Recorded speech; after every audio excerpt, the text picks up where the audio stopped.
Hey everyone, welcome back to the channel. So today we have another shop talk video. Now this shop talk video is going to be way different than I've done them in the past because this is actually a shop talk video regarding to another shop talk video that we made about the steering rack on a Mercedes, primarily the electronic one that failed while we were servicing the rear brakes. Now, I did a teardown video on that rack because they didn't take it back as a core. They just told me to toss it in the trash, and I was hoping and excited that they would do that because the warranty company didn't really care for a core, which allowed me to be able to make a teardown video to kind of show how these are, made, which I'll tell you, if you haven't watched that video or if it's not out yet, I am completely surprised. I didn't think it was designed the way it was, and I'm not surprised in a good way. Trust me, it's really horrendous. But anyway, um, the point of this video today is to kind of reassess it and go over what the failure point is, because we talked about how expensive this thing is. I even made a separate video explaining the issues on parts prices being this way, that it's probably not out yet or maybe out, but regardless to say, throughout the teardown, I was able to figure out the exact cause of the failure. And it's actually quite simple. And it all comes back to this.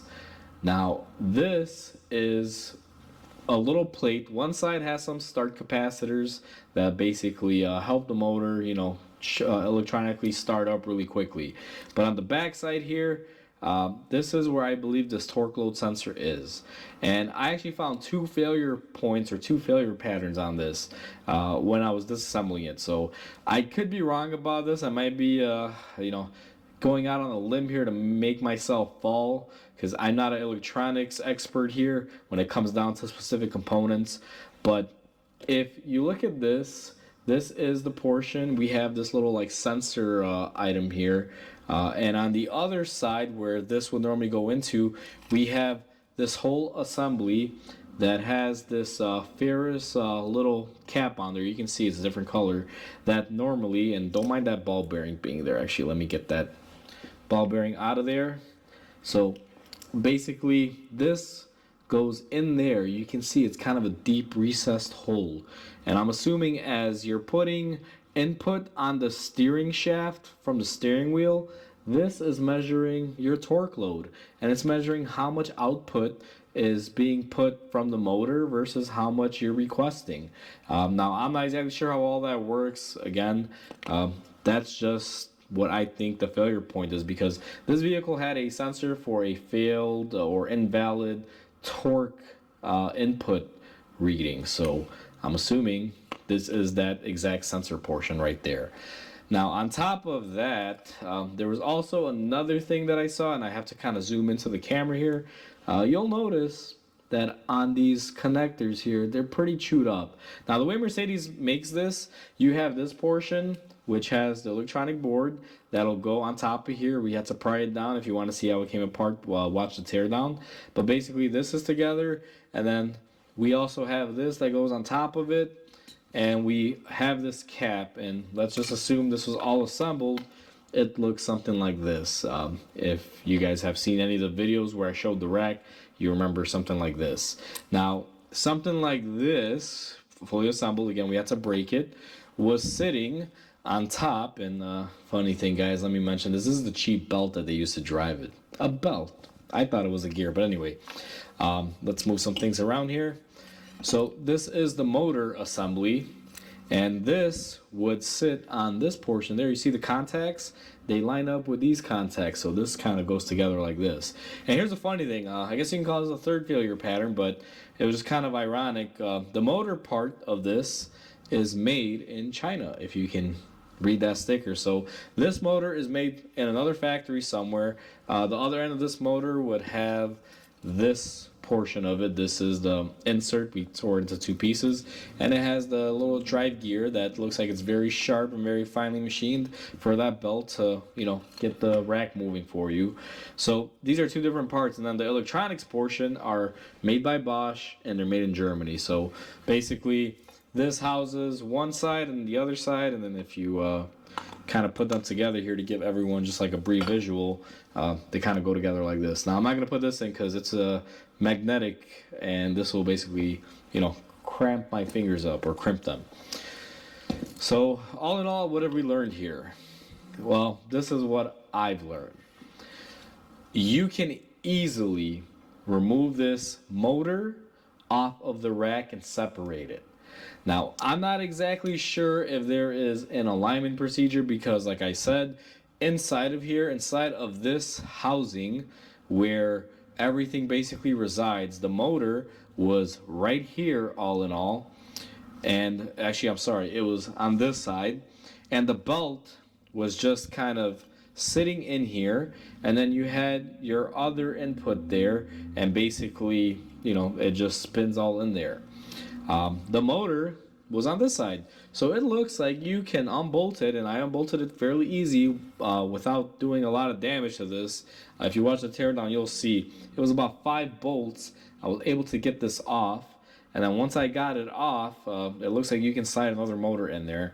And there's no tensioner on the belt or anything, so I'm assuming this belt is just specifically made to where if you bolt it all together, it automatically tensions in there. Because I don't see anything else that would, give me any sort of indication except for this little plug here where maybe you can use that to line the belt up if you ever replace the motor. Maybe it's for building purposes. It's hard to say, but from what it looks like they can sell this in 2 pieces and not charge you $5,000 for it.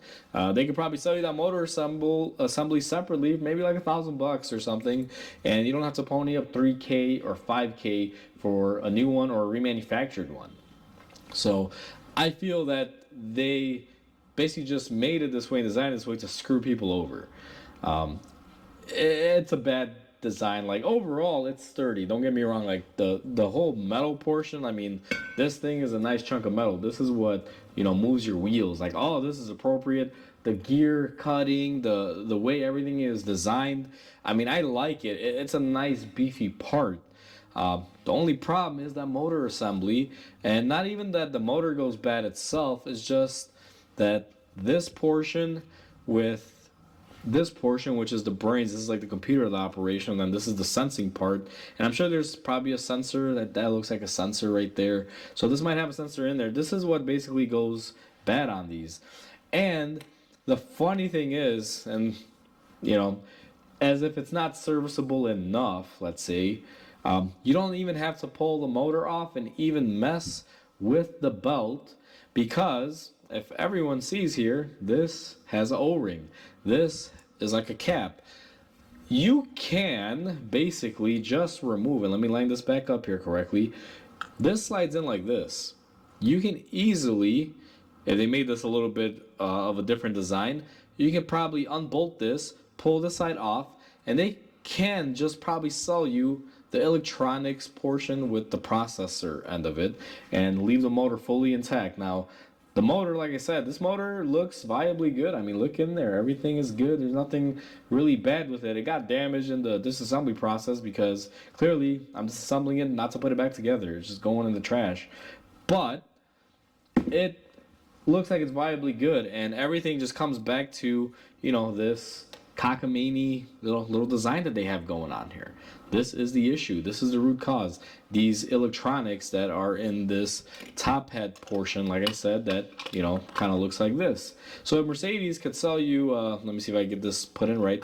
If Mercedes could just sell you this portion that you need that would be able to just plug into the motor, and it only has 2 plugs, I mean, you could probably charge $1,000 for this and people will still buy it. Make it a lot easier instead of having to replace the whole rack for $5,000. Catch my drift? So this is serviceable. It has serviceability. If not in one way, then in another way. I mean, there's 2 ways you can service this. Either sell this separately and have it replaceable, which you can. Now, we damaged ours getting it off because we had to hit it with a hammer, but if they sold this individually and said, get it off nicely, trust me, if I know that the rack is not trash and going in the trash, I will take my time and get this off in a less violent way. But for the teardown, we just viced it and bashed it off using a screwdriver and hammer. But it's serviceable. You could just sell this. If you're watching this and you're a engineer for them, or a parts person, sell this to people. They really need this because as these cars get older, they're gonna have more issues, and I don't see any issue with any of these hard parts. They're built to last. Even that motor being, a Chinese motor, it looks very sturdy and very well built. I don't see any sort of wear on it, and all of the wear components that would happen would be in here. And I'm sure the motor could go bad eventually at some point, but again, the motor can come out separately and the controller can come out separately. So why aren't these parts being sold separately? That's my thing. So again, I haven't really dug too much into this, but it feels like Mercedes is squeezing consumers for the money at this point. It's hurting their reputation. It's hurting their clients' wallets. It's hurting serviceability on their vehicles. It's going to lead to just problems, which I won't get into this video because this video is not really based on that. Just to kind of show everyone that this doesn't have to be replaced as a whole. There's ways to service it. Only if Mercedes made the parts available. Now, again, maybe someone doesn't make these parts. Maybe they do sell this separately somewhere. Maybe you can take this off, send it to an electronics shop, have it rebuilt. I don't know. To be honest with you, I haven't really gone that far down the wormhole. All I know is that they can sell you parts for this and you're able to service it. And that's all it boils down to. So it's a shame they don't. It is what it is. Can't really say anything more to it. And then, to add a cherry on top, it's belt driven. And again, there may be a reason for this. Maybe I'm wrong. Maybe I shouldn't rag on it. I mean, the belt looks like it's really well built and well designed. But if I know anything about belts, is that they eventually will break or snap or crack, causing an issue. So I really didn't like this. Gear to gear, I think would have been better. But again, maybe I'm missing something. So all in all, I'm going to pretty much leave the video with that. What I thought was true wound up being true in the end, and this thing is serviceable. They just don't give you the right tools or parts, I should say, to service it, and nothing we can do about it, or at least not me. So I'm glad I got to show this to everyone, kind of go through it. It's nice to take a repair from failure to fixing it and then to getting down to what exactly failed on the component that you had to replace. And we did that here, and I learned a lot, and hopefully you guys learned quite a bit too with the series of videos that I've done on this rack.